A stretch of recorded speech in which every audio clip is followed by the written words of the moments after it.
Deuxième et dernière partie de la présentation de mon projet sur cette Mazda 323 typée rallye des années 90. Et on reprend donc directement là où on s'est arrêté en partie 1, c'est-à-dire le parallèle entre Mitsubishi, Subaru et Mazda.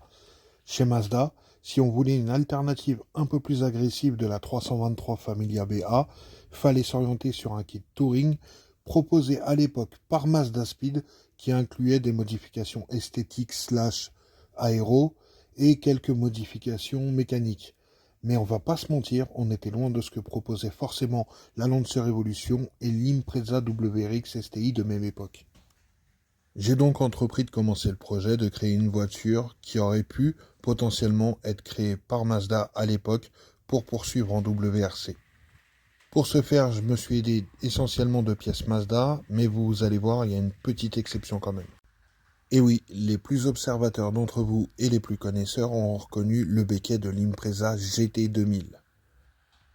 Alors c'est la seule pièce que j'ai pas repris du catalogue Mazda, mais sur le fameux kit Touring, il proposait aussi un béquet un peu plus stylisé, il est vrai, mais je trouve que celui-ci s'intègre parfaitement à la voiture. Ça, c'est à vous de me dire dans les coms.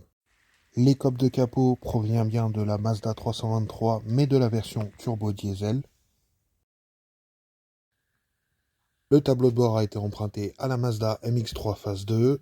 Je l'ai customisé avec une casquette de compteur pour le passager pour protéger le Tripmaster, avec une casquette de compteur de Mazda MX-5 NA. Bien entendu, tous les équipements tels que les baquets, les longues portées, l'antenne ou toutes les pièces performance ne proviennent pas du catalogue Mazda. Je me suis équipé chez GT2i en grande partie ou chez BPS Racing. Le choix des pièces posées sur le véhicule est aussi pour coller avec l'ambiance des années 90. C'est pour ça que par exemple j'ai opté pour des longues portées halogènes plutôt qu'une barre LED qui certainement éclairerait beaucoup mieux. Cela dit, je vous rassure, ça éclaire déjà pas mal.